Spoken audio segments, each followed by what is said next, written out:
Yeah, so we started in 2012. Bit of a backstory, I guess. I started in sales, so when I left school, I sort of got a couple of jobs. I ended up in Auckland in a couple of sales roles for Empower and World Exchange. So a lot of that was door to door knocking. You'd be dropped, would come down sometimes and be dropped in the middle of Pairua to sell, and young girl, fearless, but it taught me some great sales skills, which I think has added a lot of value to and people skills with our people, because coming from the background I came from and being a single mum, I relate to a lot of my ladies. So and yeah, just that how to sell is sort of key to building a business. So, sometimes would be knocking on doors and I'd have like rain dripping off my nose and people would slam the door in my face, think I was crazy because, knocking on the door in the middle of winter. They just want to sit by their fire, right? And they don't want a power company. What's a power company, did you say? They don't want to. Yeah. Yeah, brutal. Nice. All right, so that got you into the sales side of things, or got you a bit more conditioned to that. And so then how does Hire a Housewife start? Yeah, so 22 or actually 21, I got found myself pregnant and had my son at 22, and sort of I guess I was looking for something that I could do, and earn in say 3 days what I could in what I couldn't in 5. And so I sort of fell into cleaning and a bit of home help. Sales was becoming a little bit harder, sort of walking the streets pregnant. So started cleaning, found I really enjoyed it. And I think I actually enjoyed it from a really young age. My mum, it's one thing that made her happy. If she went out, I would clean the house and she'd come home and she was happy, I'd get some praise and whatnot. And so I guess cleaning was a little bit in my blood, really enjoyed it, and started working for a cleaning company. I think I was on about $13 an hour, $13.81, I think it was. And thought, hang, like I'm doing this for someone else. But it wasn't just that, it was that their values didn't line with mine. Some of the things they were doing or saying in people's homes, it just didn't feel right to me. So that was when I went out on my own and just sort of started getting a few jobs. And I remember one of my clients saying to me, like, I'm educated, you're not, and you're getting $40 an hour. And I'm like, yeah, but I'm working really hard for that $40, Nice. But yeah, so that's kind of how I wanted to be able to have that balance with my son. I was a single mum, so I wanted to be able to be there for him, and essentially only work 2-3 days. Nice. Who was looking after your boy when you'd go and clean? My mum. I was really lucky. My mum there. Otherwise, I probably might not have done it. And it was the same when I had my daughter. My mum actually quit her job and started looking after her through an agency. So nice. It was fun. She got to spend time with her grandkids, and I got to go to work and have a bit of peace from the kids. So it's great. I think it's a good point as well around, if someone's saying to you, oh, you're not educated and you're getting $40 an hour, and I'm educated and I'm getting less than that, because that's business, right? That is the market. That is doing something, solving a pain point for somebody and getting paid for it. And you don't necessarily need the education to do that. Oh, 100%. Yeah. I'm big on, like, if you're doing what you're passionate about, success will come. A lot of people stick at jobs that they really aren't enjoying. And that's why I always try and create a really good work culture for my ladies, because it is tough. I mean, I cleaned for 16 years. I know how tough it is. And you get up and you're doing the same thing the next day. But it's a really rewarding job as well. And I always felt really satisfied. But I know it's tough, and so having that work culture is really important, that the ladies show up every day and they're like, woohoo, I love working here. Yeah, nice. So what year does Hire a Housewife start? Yeah, so 2012, when I was in the HireAHousewife, I sort of had a bit of an idea of sort of starting a business, and sat down with my brother and had a yeah, had a whiskey and sort of come up with the name HireAHousewife. And yeah, but nothing sort of happened until 2012 when I moved to the Manawatu, met my husband.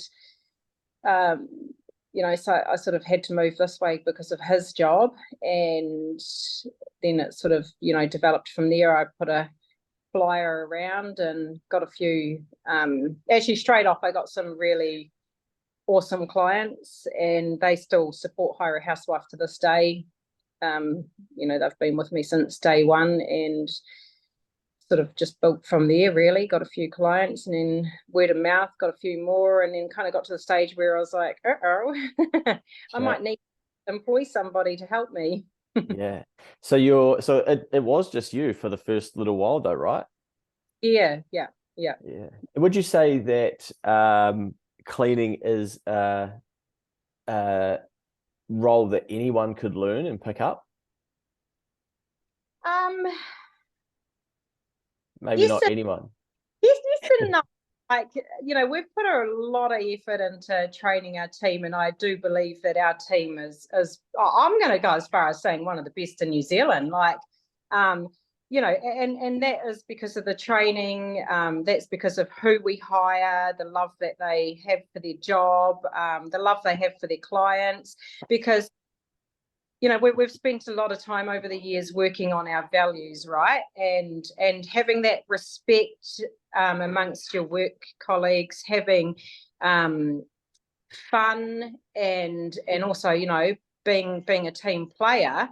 We can't deliver quality to our clients unless we tick all those boxes within our company. And they'll go out and, we'll put it this way: if you're not enjoying your job, it doesn't matter what, that you're supposed to clean the toilet a certain way, or you're supposed to look behind you and check and make sure things are right. But if you're not enjoying your job, you don't have that care factor, so you're just gonna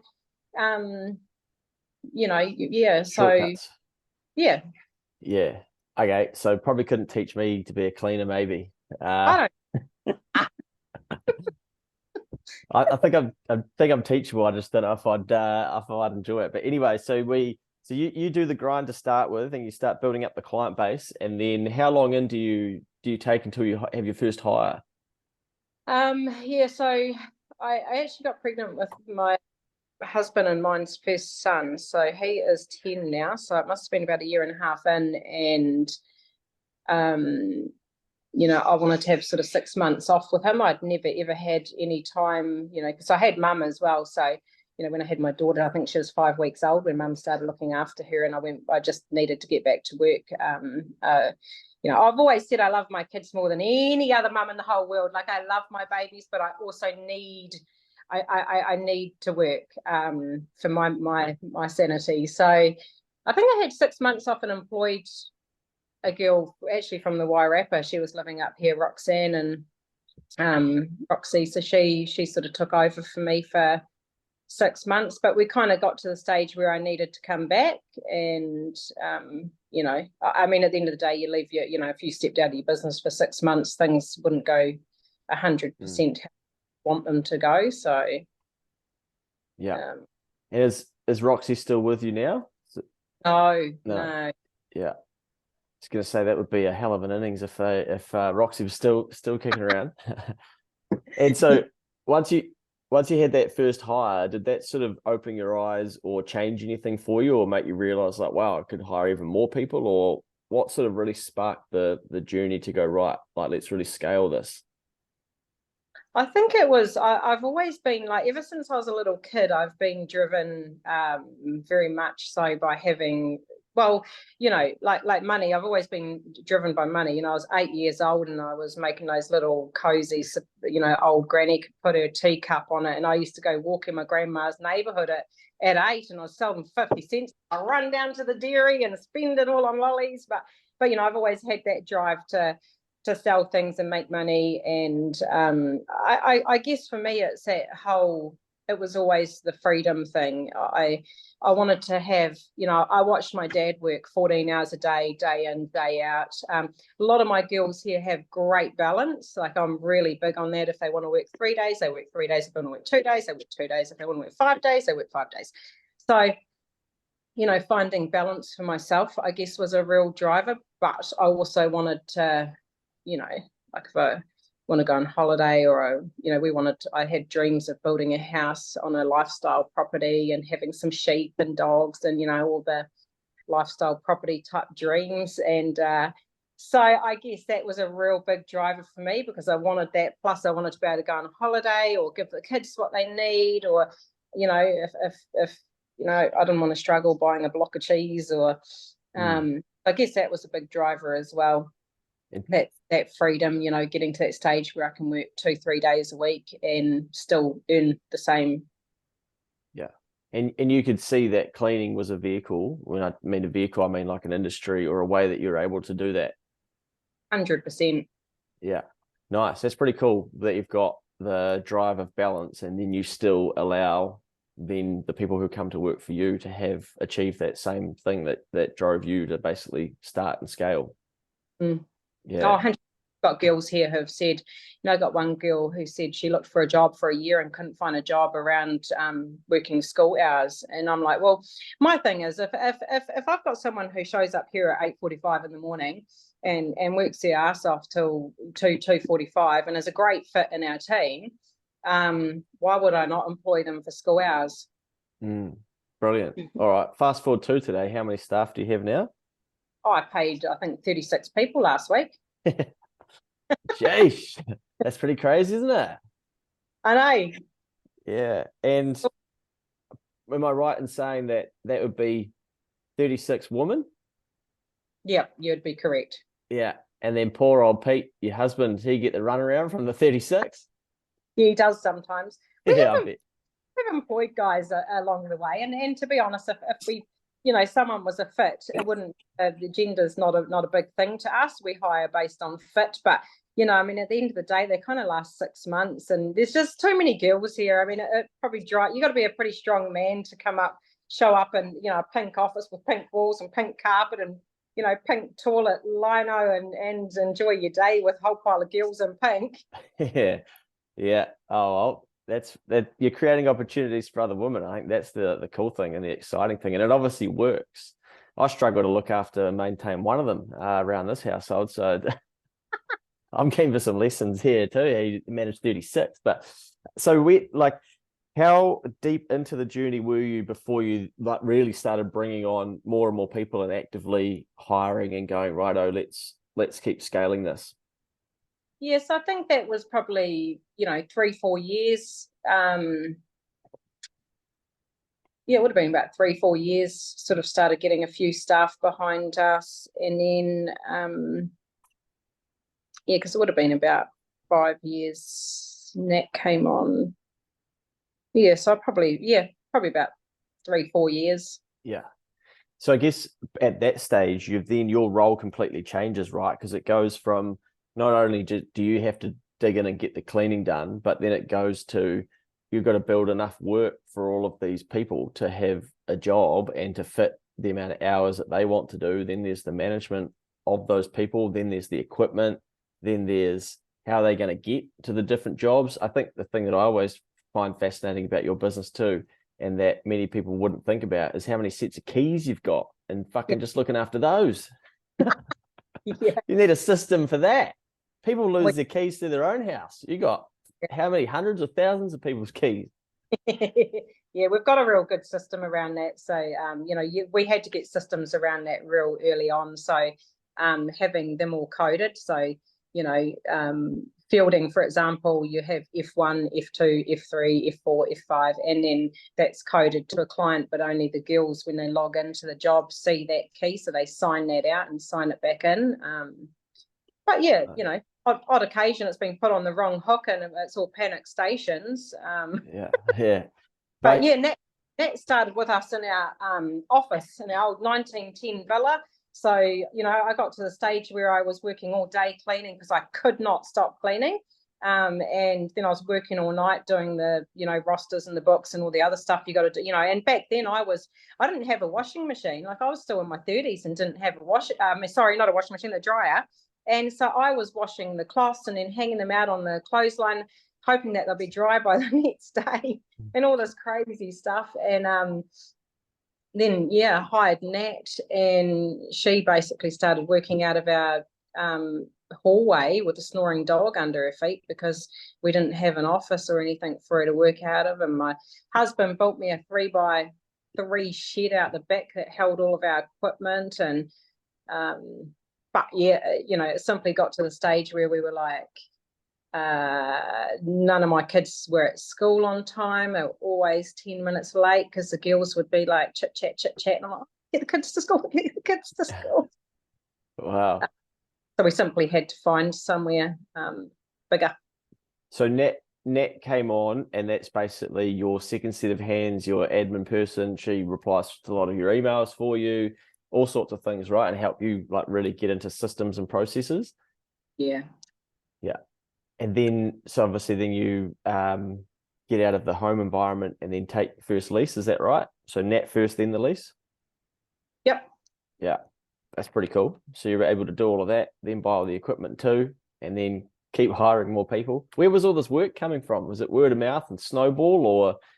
Yeah, I think word of mouth, Stu, Jay. Like if you do a good job, people recommend you. And I think our Facebook marketing's always, I mean, we post every day. And I think that's probably the biggest thing as well. Like a lot of cleaning companies, if you look at, I would just about say, look at any cleaning company in New Zealand, and you don't see them posting their staff. And, I've had negative feedback from that and good feedback, but, I generally won't look at the negative feedback. And the reason I do that is because we're going into someone's personal space, and that's huge. Like someone giving you a key, like if you were to give me the key to your apartment to come and clean it, that's huge. I'm coming into your personal space and I'm cleaning your home. And so by highlighting our staff and how wonderful they are, and putting a face to the name,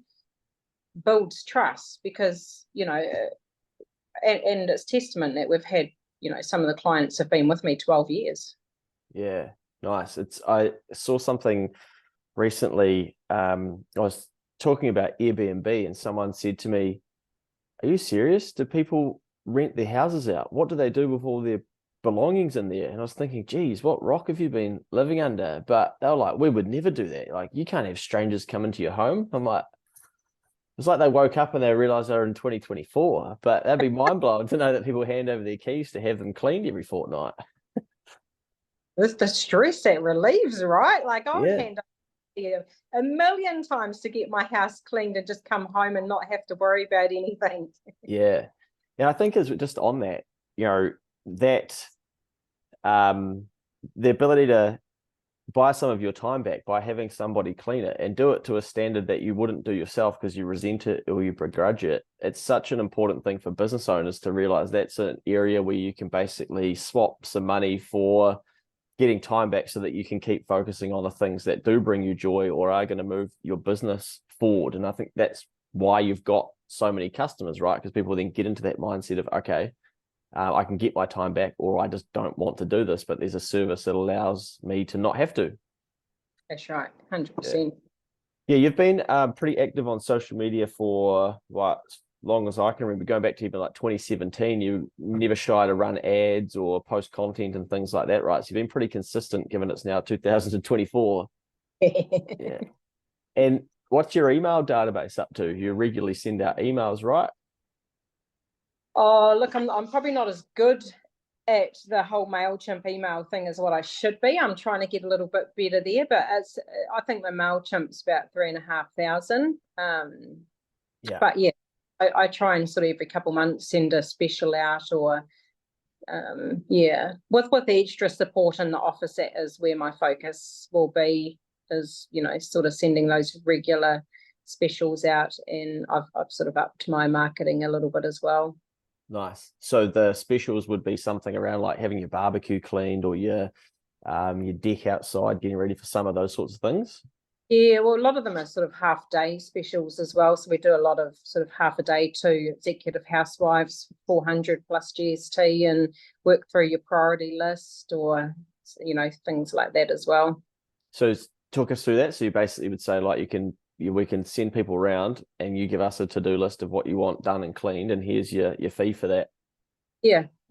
So, They'll, they might say, well, my priorities, windows inside and out, and then if you've got time, the kitchen, bathroom, vacuuming, whatever, and we just sort of work through that priority list. work it. And every time you send those emails or make those offers and have the specials, does it print money for you or create money? Yeah. I think the last time, or one of the times that we did it, it was sort of brought in about an extra $4,500. Yeah. I think I remember that actually. I think I remember we were talking about it, and then you were like, oh, I've just paid for a couple of days' wages or something, send me that email out, something like that. Yeah, inspire you to do it. And talk us through hoarders cleans that you mentioned right at the start, and then we'll get into some staff stuff. Yeah. So hoarders cleans are probably, I've just started doing every Thursday night at 8 p.m. for any hoarders out there. Just basic, I'm not making it a real huge overwhelming thing, because it's already really overwhelming for hoarders.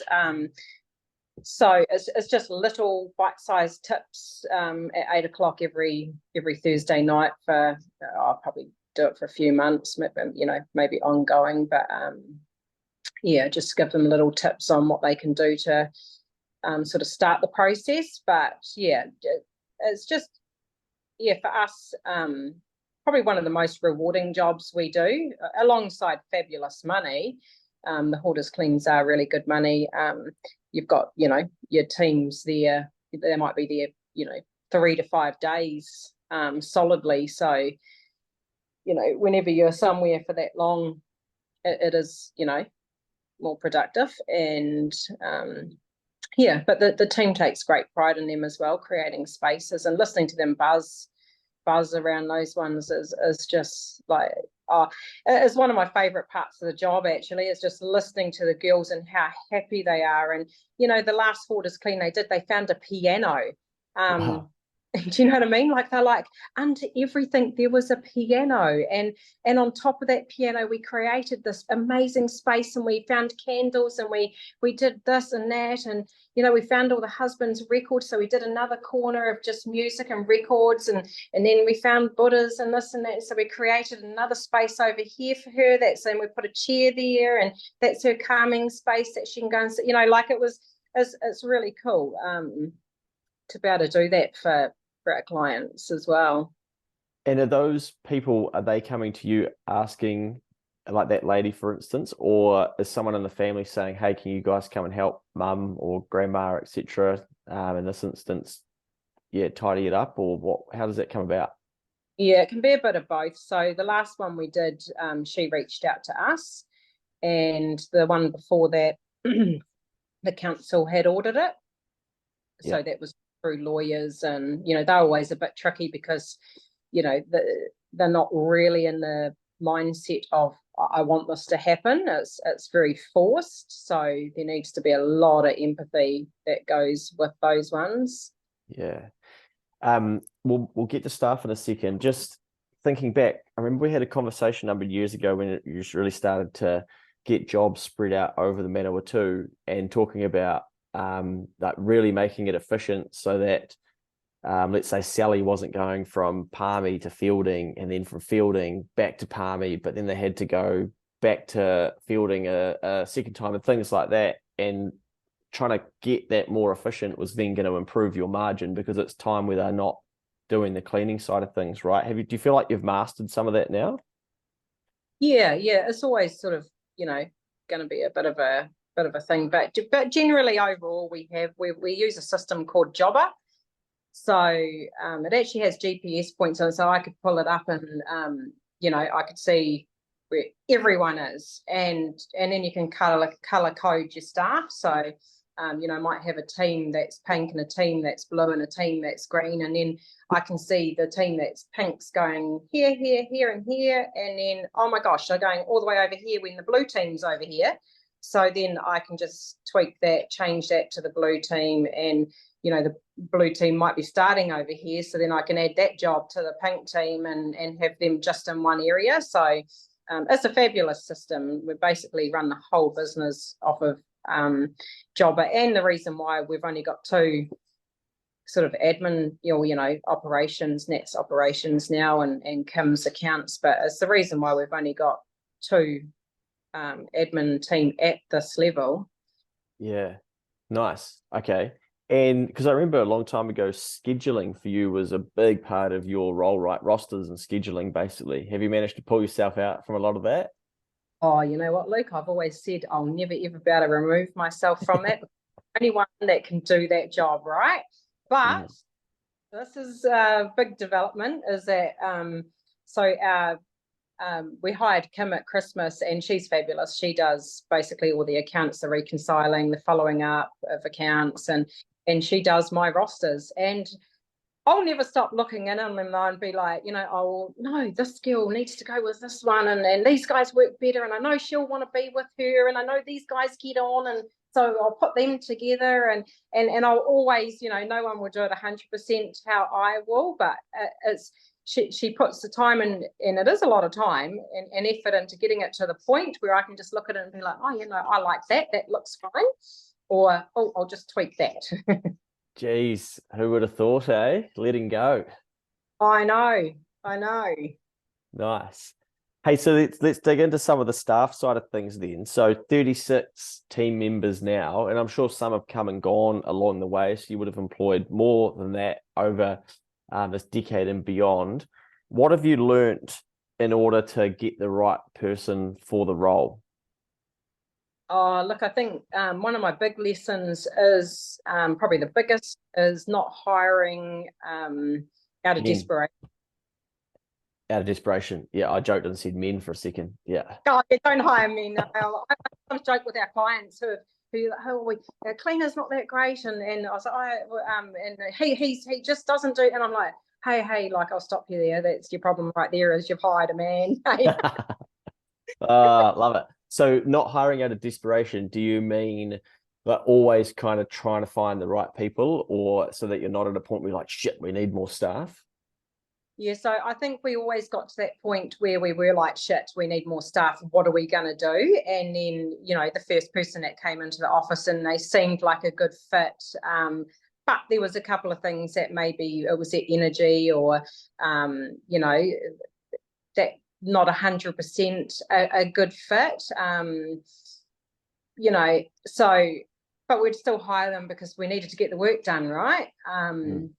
So I guess what we've learned, that's a big lesson, is that, and I got taught that in sales real early on, is that in the first 7 seconds, you know whether you like someone or not. And I can have someone in this office and sit down. As soon as I open the door, I'll be like, oh, man, I love her. I want to hire her. You just know. And then you'll have other people walk in and it's like, oh, hell no. Like, just no.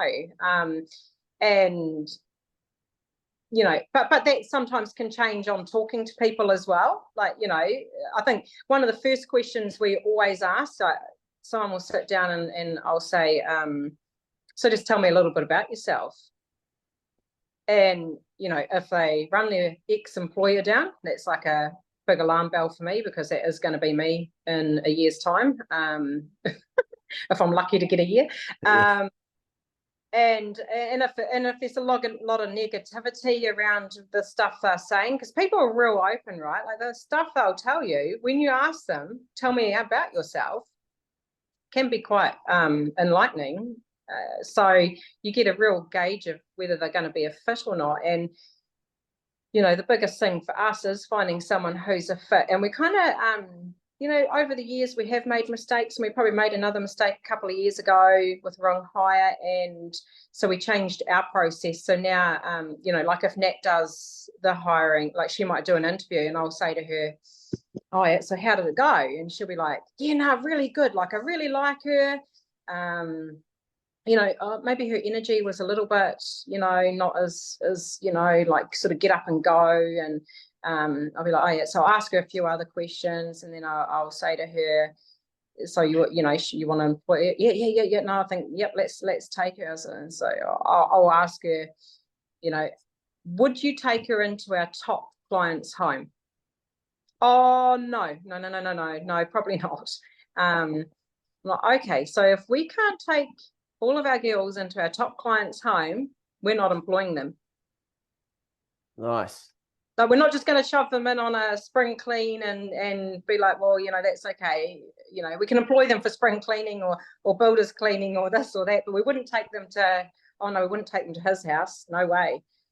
So that's a big game changer for us, because a lot of the time it's yes, yes, yes, let's employ them. And then when you ask yourself that question, it's like, oh no, I wouldn't take them there.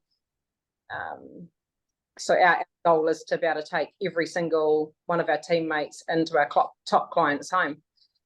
Are there any other questions through that interview process that you routinely ask now with this experience of hiring so many people? Because it's so important you get the right fit, right? Because a lot of these women and ladies, they're working with each other, right? So you can't have someone that's toxic, for instance, because then you run the risk that someone who is enjoying their job, that they don't like it anymore because of the person you hire.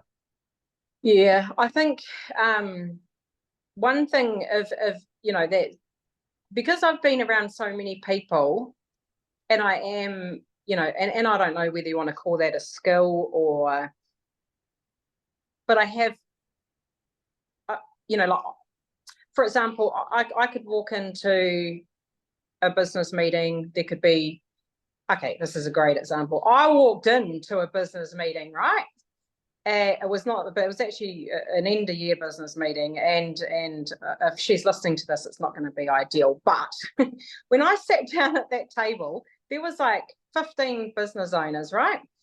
And they were doing a secret Santa. When I sat down at that table, one person's energy told me, didn't matter what present I got, she was going to take my present, because it was that whole, you take someone's present. Sure enough, nobody around the whole table took that anybody's presents, but she took my present. I knew she was going to. Wow. And it's that whole energy thing, being able to read people's energy and know if someone likes you, know if someone doesn't like you, and it goes to hiring. Like, I just know now if someone, am I allowed to say, is a bit of a bitch?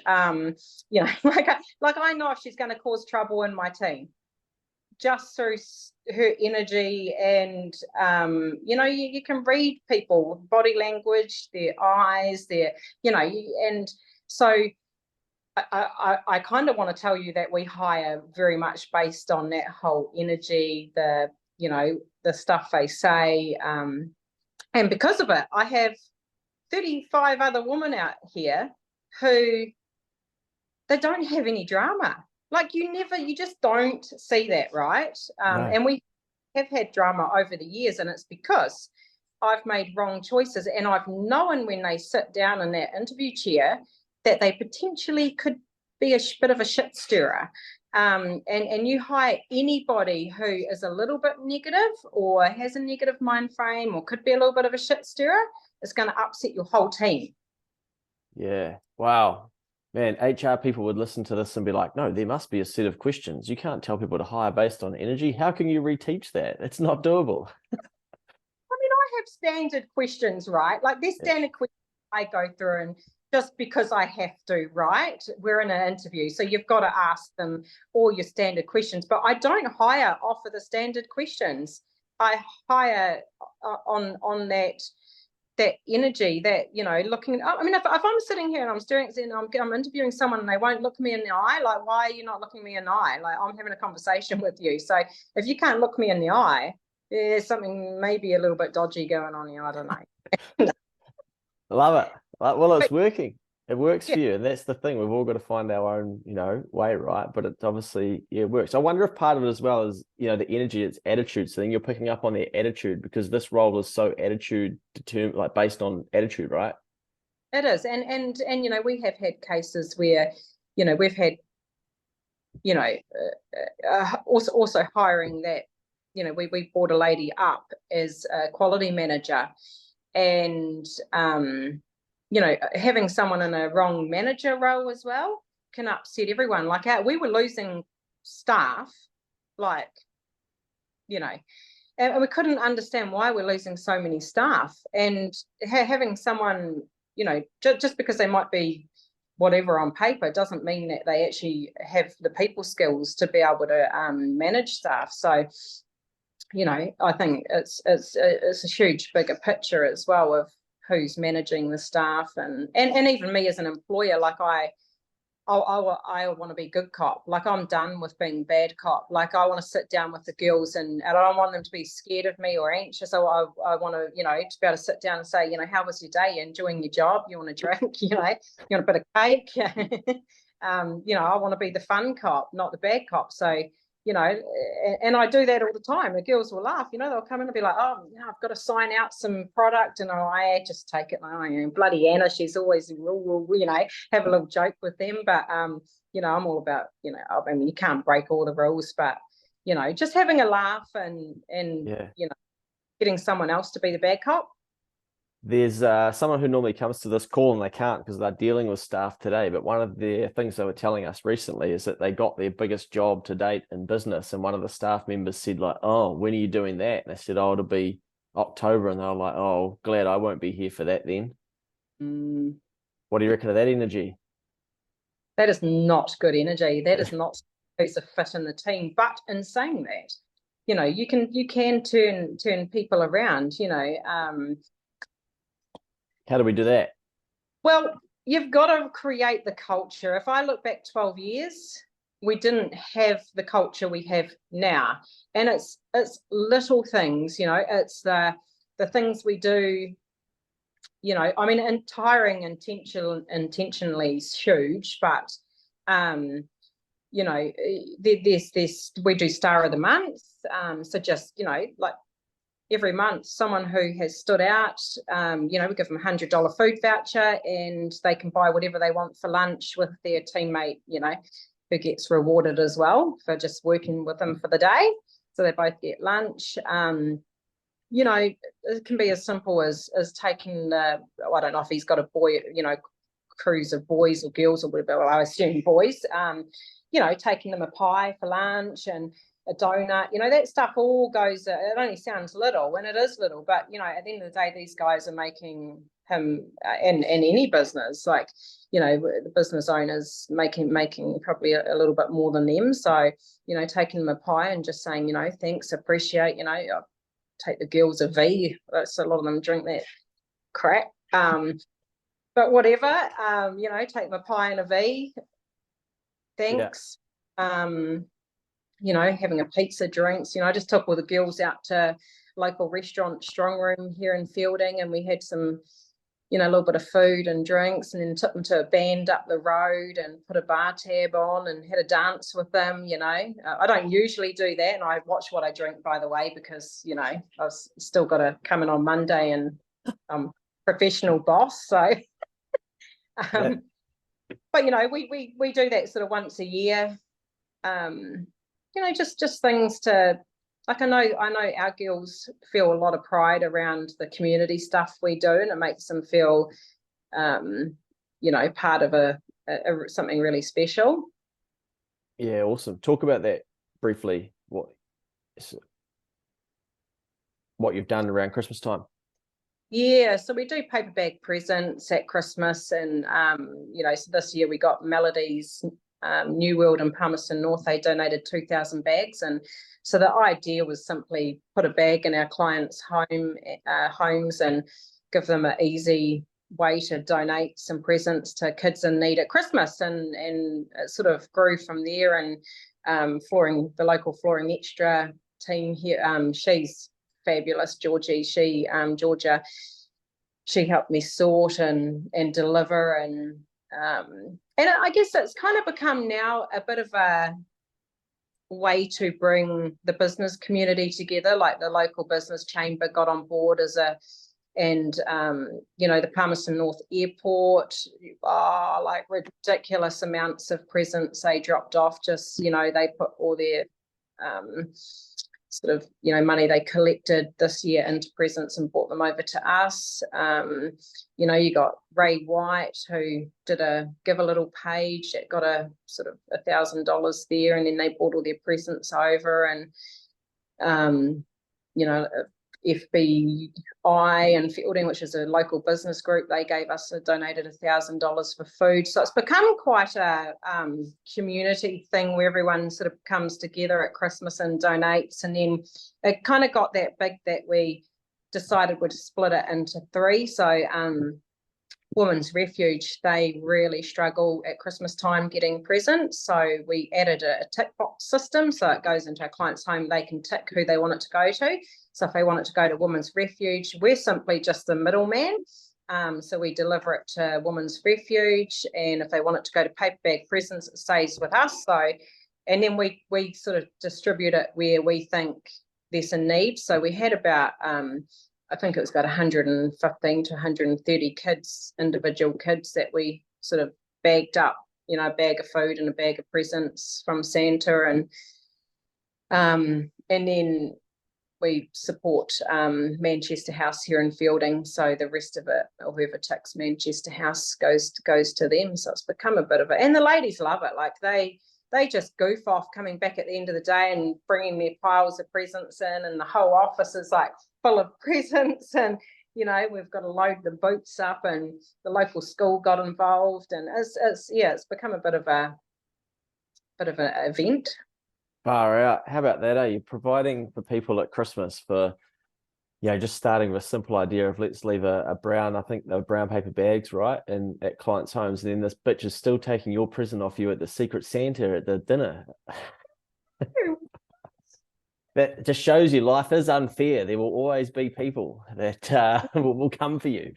That's so cool. I've seen the photos of the HireAHousewife vehicles just stacked with presents and paper bags and stuff. I think it's such a good example of how businesses and their communities can solve some of these problems and be the intermediary, like you say, and go, I got this idea, which was just an idea for you at one stage, and then look what it's turned into now. Yeah, I love it. And at the end of the day, a lot of our clients want to donate stuff at Christmas, but they simply you know, run out of time, or you know, in this way, when they're at the shop, they can, oh yeah, I've got that brown paper bag at home, I'll just grab this and this and this, and you know, yeah, just I mean, thousands and thousands of dollars of presents just poured in. This year was probably our biggest year yet. It was incredible. Are you going to do it again this year? I'm going to do it every year. Yeah, love it. Hey, what about, you were telling me recently about how someone came to your guys' premises and they could get some clothing, I think, for a job interview. Was that right? Yeah, we've got yeah, so that probably actually excites me. I don't know logistically how we're going to make it work long term. I haven't got around that yet, Luke, but yeah, this is something that probably excites me more than paper bag presents, to be honest. And the reason that it excites me more is I think, you know, Christmas is real commercialized, and there's a lot of stress that goes on, you know, around at Christmas for families, but I strongly, firmly believe no kid should go without at Christmas. It's not their fault, right? So I love paper bag presents, and I'll always do it. It's real special. But this, you know, I believe that secondhand shopping's becoming a little bit unaffordable for a lot of people, and so, you know, we sort of have a sharing table here at work, and we have done for quite a while. And at Christmas time, we ended up with too much stuff, so we're like, right, what are we going to do with it? Take it to the secondhand shop, or I know we've got quite a big following. How about we chuck it out on the side of the road, and we chuck it on our Facebook page and say, come and help yourself. And it was just like, I got goosebumps. Like, I was sitting here at my desk and watching, you know, the people that were showing up, and this lady showed up with her husband and her baby, and she sat on the curb with her baby and her husband. Oh, you like this dress? You could see him like, what about this one? Or what about this one? Oh yeah. And then they're pulling up a bag, and it was real special. And so I got a hold of my friends, Fran from Firmly Fit, Pilates, and Pip from the Egg Project, and said, hey, you know, shall we, you know, do a collection? And so they were like, yeah, let's do it. So my clients alone, like, the stuff that was coming back, like, you know, you were getting Trelise Cooper $100 t-shirts, and you know, dresses, corporate dresses, and it was incredible, like the amount of stuff. So on the day, we chucked it all out. The weather was absolutely crap. We had to wait for the rain to stop to chuck it out, and we threw it out, and like, people just came. They came from all over. And you know, one girl, she came in oversized jandals, pregnant, like, you know, next minute she's, I've got a $400 bag. Like, it was, you know, but scraped up, but she didn't care. Like, she's like, I just scored a $400 bag, and these shoes were like $200, and these are designer, and then she got a, she's got a suitcase, and then people just come in filling their boots up for free. And it's incredible. We've just had a client donate. She's moving to Australia. Her family's going to look after her in Australia. She's getting to that age. She's donated her whole house to us. Wow. Like, a whole house. And we're going to give it to someone for free. Far out. It's amazing. I love it. It gives me goosebumps. Like, I do really, really love this one, because so many people are struggling out there to get essential items. There was, boxes and boxes of clothes. There was boxes and boxes of kids' clothes, kids' shoes, adults' shoes. There was homeware. There was, plates, cups, racks, this, that, pots, pans, bags, and now we've got drawers and beds, and I don't know what I'm going to do with it all, but hey. Hey, well, luckily throughout the journey, you brought a commercial building as well, just as we're about to go into a recession. How about that? Oh, I know, which was great, because I'm going to be able to store a whole house full of stuff out there. Yeah. Wow. Do you think that the commercial building, like going from renting to now owning your own premises, because it used to be the SPCA's building, right? Yeah. Yeah. So you went in and completely remodeled it, painted it pink, etc. Yeah. Do you think that that's then unlocked some of these other ideas in your head, because you've thought, oh, we've got a bit more space here, we could do some of these things? I think 100% it has, because I know we were kind of getting to the stage around there where the girls were banging into the garage door as they drove out, because we'd just run out of space. And I'm like, I think it kind of stunts your growth a bit, because you're like, right, I cannot fit one more car in here. Like, I can't. We can't grow anymore. This is it. So moving here, it's like, it does put me into the right. I can actually probably fit another 40 cars out there if I wanted. Somebody stop it. Yeah. So it does put you into that. Well, we can grow as big as we want, because we've got. Yeah, nice one, man. It is it's so inspirational. I think, I just love how when people get started on a journey, all the different things that it unlocks. I could keep quizzing you for ages, but I'll open it up to anybody if they've got questions with what you've just talked about over this last 50 minutes to fire away at you and see who wants to go first. Anyone got anything?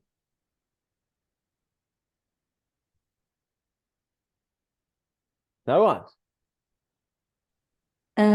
She's probably answered most of my question, but Cool. You're doing amazing things over and above running this huge business. Maybe could you talk to us a wee bit about your quality assurance? Oh, yep. So, so the probably where that sort of sets us apart a little bit as well. So we have Anna, our quality manager. So she's basically on the road 5 days a week, supporting the girls. So she does all our inductions. She signs the girls off, like that they can clean an oven, they know how to do it safely. She gives them the full training they need, and then the day-to-day support. So she just literally goes from job to job to job to job. If their vacuum breaks down, Anna's there. If they need a shoulder to cry on, Anna's there. Really stressful job. If they, leave a key behind, and I'll come back, get it, and take it to them. But just having that support person who comes in and just says, like, you look a bit down today, are you okay? Because a lot of the time, girls, they've got a lot going on at home as well. A lot of them are, might be single mums and that. So just having that constant person, because it can't be me, I'm not here all the time. And so having that constant person who, like Anna will ring me and say, oh, she looked a bit down today. I'm going to go catch up with her soon and just make sure she's okay. And, and then she'll come back and say, oh, she's got some stuff going on at home, but, appreciated the talk or whatever. So just having her, as well as the quality, checking if we've got a builder's clean, she goes and checks and makes sure, before it is a problem generally, or, the girls might be having an off day and might miss something. So on a one-off, so she'll go in and just check and make sure everything's going to plan and up to, standard. And then it's, she's really kind as well. So if something is missed, she'll be like, oh, we missed this, just check that for next time, make sure we do this and this, or do you need extra support? She also does the 3 monthly reviews. So we just do a review every 3 months just to make sure they're okay, and if they, where they feel they're sitting. And, because a lot of the times the girls will be like, it's a bit of a fun thing, they sort of rate themselves and they might get a 4.5 or whatever, and because they might feel they're not really good at X, Y, and Z. And, that's where Anna will say, well, actually, I think you're great at X, Y, and Z. And so, I don't think you've got any problems here, but, they might see that, pick up that they need a bit of extra, say, training on windows because they don't feel confident in doing them. So it's real good to sort of touch base, especially with new staff, at that 3 months, to make sure they're happy with the training they've had as well.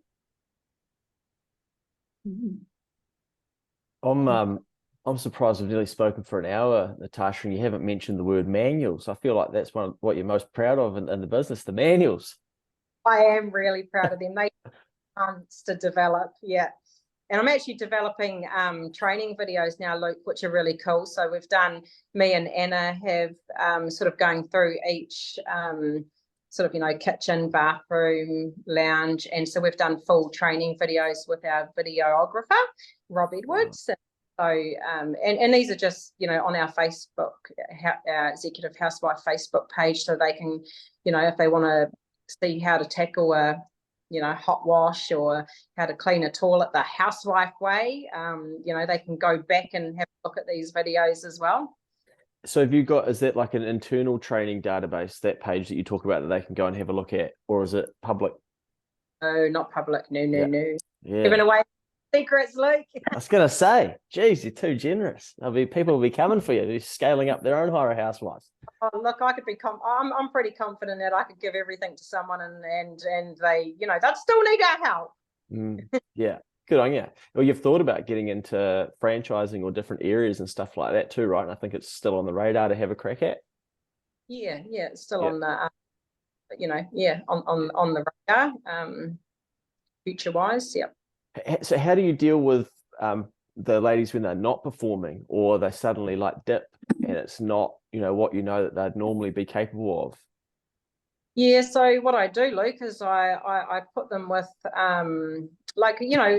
amongst our team, we do have a group of girls who are very, very passionate about their clients and their jobs, and they are not going to let their reputation slip because of one of their teammates. And that's where, that whole being a team player comes into play. You put out with them for the day or the week or however long you got to, because that girl, that teammate's not going to let her client come home to standards that are slipped. So she'll pull the other girl up, and then that's when we're like, right, Anna, you got to check all their, that's her focus. So her focus would be going on their jobs for the next, little bit, to make sure standards are up, see if there's anything else going on, or just pointing out like, this is not how we leave things. Presentation is key, and giving them some extra tips to try and get them up to scratch. But, not always do they get up to scratch. And generally, those girls that don't, because the bulk of our team is such a good fit in jobs, they'll get rid of themselves eventually. So you find that they normally sort of leave before you end up having to intervene and put them on some sort of performance plan?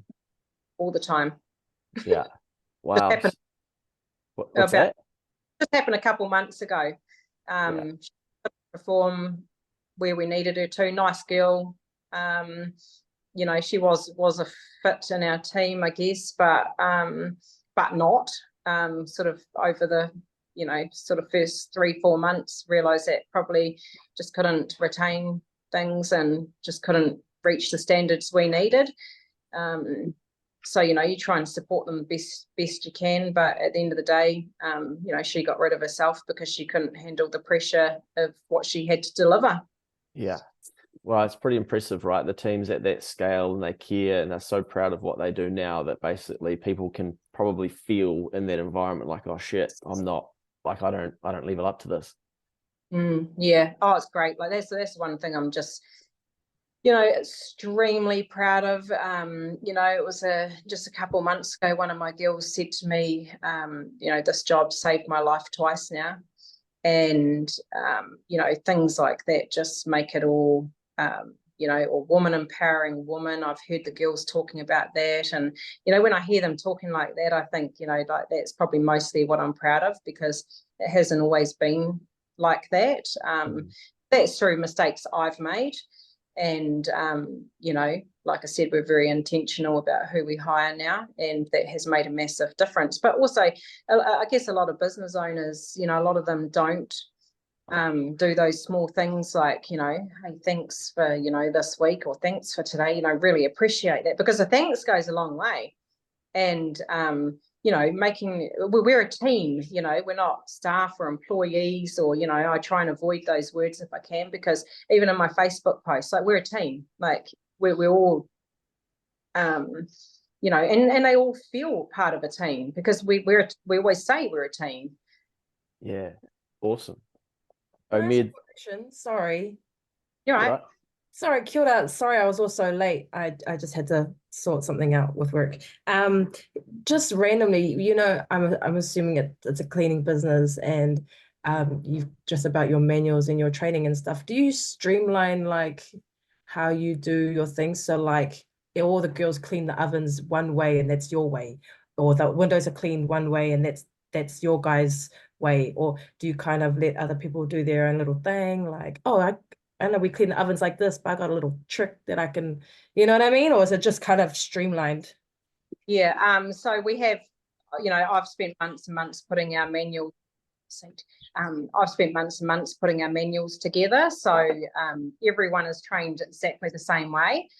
So windows, we're trained a certain way. Ovens, we're trained, and I've got a training video that goes along with the oven cleaning as well. Because we've had girls in the past, great example would be cleaning a toilet. We've had girls in the past cleaning a toilet, and it's there's a right way to hygienically clean a toilet, and then there's a wrong way. So just knowing that everyone is cleaning it the same way just eliminates any potential problems, really. No, that's cool. Thank you. Sort of probably, really help. Like, I've put months and months into our training manuals, which I believe are probably really unique to the cleaning industry. So, that sort of goes through. We've got a health and safety manual, which is, probably takes half a day to get through, and then sort of another half a day around how to clean, basically, and then we do on-job training as well. So the girls all know when they come into a room, we have a way of cleaning, and that is top to bottom, left to right. We don't. And then if a windowsill's missed, it's like, well, take back to the training. Do you remember in our training we went over that whole left to right? And because if you're dusting left to right, you're not going to miss anything. So, having that streamlined is really important. Cool. Okay, thank you. Right. I love how that's just like so normal and second nature to you, but realistically, like a lot of, like in other businesses, people would probably say, oh no, everyone needs to have their opinion of how it's done, but you couldn't have 36 people telling you how to clean an oven, right? Because then they'd end up fighting. That's right. 100%. Yeah. Wow. Jen, you got anything? A few things. Do you guys have are there like any regulations in the cleaning industry that you guys have to like adhere to? Like MPI has food regulations for food businesses and things, or do you just make up kind of what you stick to and that's it? Oh no, we did sort of go over all that in the beginning, and a lot of that's in our. Oh yeah, I'll listen back. So our health and safety manual sort of covers everything. So hygienically cleaning, we've also got, all our insurances and that up to date, and,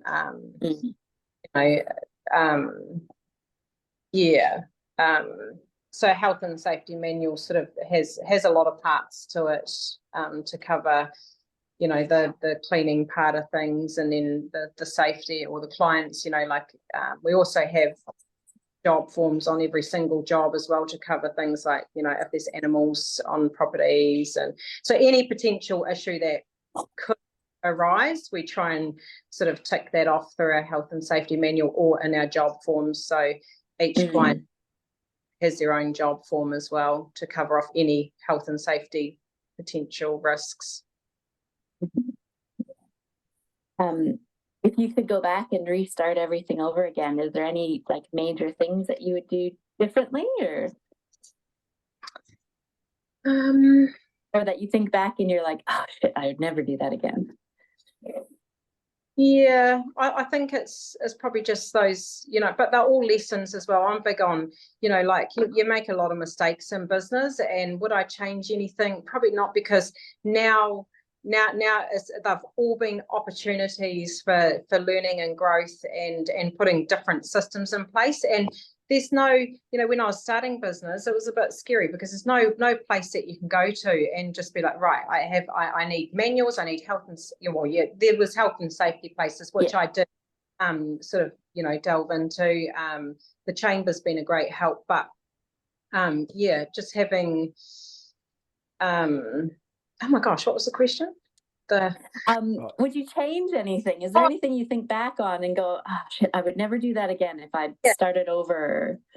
I think it's all been an opportunity for learning and growth, which is really important to me as well. And and it's the only reason where we are now is through those opportunities of, when we have made a mistake and we've been able to put these policies into place that people wouldn't even think about. We've got a policy around now, on hiring. We've got, all these questions we have to ask ourselves to make sure who we hire fits our values. Well, we didn't have that policy, so as things arise, we've had a few issues. I don't know, anybody that knows Xero probably knows Xero is a bit of a pain for holiday pay. So we had some, examples of where we've overpaid staff, not underpaid them, but we've overpaid some teammates, and which is never ideal. So that opened, a lot of questions internally around, right, well, how are we going to fix this? Because, and now I don't just pay holiday pay, because I'm really like, oh, well, someone's off, I'm going to pay them, like, but probably really didn't check to make sure they had the, so that goes through to other people before it comes to me. They tell me how much I'm paying, and so they've got to be accountable. So it's just, putting systems in place to make sure you don't make the same mistakes that you've made. So it makes sense. Yeah. Nice. All right. Well, we can probably let you go if no one's got anything else. Don't want to hold up your whole morning, but thanks so much for the insight. Yeah, that's okay. Thanks for having me on, Luke. Yeah, I think your business really resonates with me, because I remember like growing up, that's what she would go and do to make some cash. So I'd be skating around someone's house while she's in there busting her ass, cleaning it, thinking like, fuck, how do they afford to have a cleaner? This is crazy. What do they do? Or go into their house and be like, whoa, this is way bigger than our house. And so, yeah, I always just find it fascinating, but it's been amazing to watch your journey. And I know it's not anywhere near complete, but then the things you've been able to do for your community as well, in terms of actually being able to provide for these women and give them the hours that they need, and just own the responsibility of, okay, if it's 2 days, if it's 3 days, if it's 74 days, whatever you need, you're like, yeah, we can figure that out. And then yeah, you can't do it without a good accountant either, Luke. we don't want to take any credit for this one. Hey, got the accountant in New Zealand. Oh, gee, huge rap. So yeah, it's been so cool to see what you've been able to provide for other people, but then actually just go a step further into the community and with the paper bag presents, for instance, and now looking at secondhand type stuff, and just the fact that that it can be done and it can be scaled all the way from yourself looking for something that you could earn some more money with whilst being pregnant, and then having the help of your mum as well, which I know that you lost a number of years ago now, and it was a massive moment for you guys as a family as well. So she was obviously a big part of being able to allow you to go on the early part of the journey, and I'd imagine she'd be pretty proud, as a lot of people are, with what you've been able to build. Thanks, Luke. Yeah. Biggest thing on ending this, Luke, like for what I'd say to business owners is, really visualizing where you want to be, because I think that's been a real big thing for me. Is, I mean, I've visualized building a house on a lifestyle block. I visualized having the girls out of my house and leasing a premises, and I'll tell you right now, when I visualized us, my whole team, taking my team, and especially Nat, into a office that was bigger than a hallway or a 3x3 cell. I visualized this office here. It ticked every single box. So there was a lot of work that had to go into it, but it took box that I had seen us, and so I'm really big on not looking at the negatives, and looking to the future, and what you want and where you see yourself, because you'll get there if you see yourself there. Love it. Can you tell us, is there any insight as to what you can see or visualize is coming? Oh, well, I thought it was retirement, Luke, but I'm still on the fence. I love what I do. So, I thought it might be early retirement, but I'm still trying to figure it out, to be honest. Yeah, watch your space. I'm actually in a really awesome, it's real awesome, humbling to be here, but there's a lot of decisions to be made, and I'm actually just sitting back and not going to make any big decisions until I'm 100%, because that's me. I just jump into stuff. I'm like, yes, let's do it. Let's go. And so I'm actually, I've learned that along the way, is just to sit back and think about really what I want for the future now, and I'm not sure yet. Good on you. You've earned the ability to be able to have that time to think about that as well. And there's different paths you could go down. But I think I did warn you the other day. I think you last about 3 weeks or 3 months max in retirement. Yeah, that's not happening. That won't be part of it. Yeah. I don't think I would. Oh, well, stay tuned. Thank you so much again for your time. Good to see you. Cheers. Bye. Thanks, See ya. Natasha. That's all right. Bye. Awesome, eh? Inspirational. Yeah, so good. Just, yeah. A lot of the things that she'd say, I'd think, I think the exact same thing, or I know what she thinks and feels and been through the same thing. So it's very inspiring anyways. Yeah, I think also what I like about Natasha is, like, it's all so simple to her, and there's no like real like, oh wow, that's, I would never have thought about doing like that. It's just like, oh yeah, we do this, just on their energy, hire them based on their energy, and everything seems so basic and simple, but to go from 1 to 36 people is it's not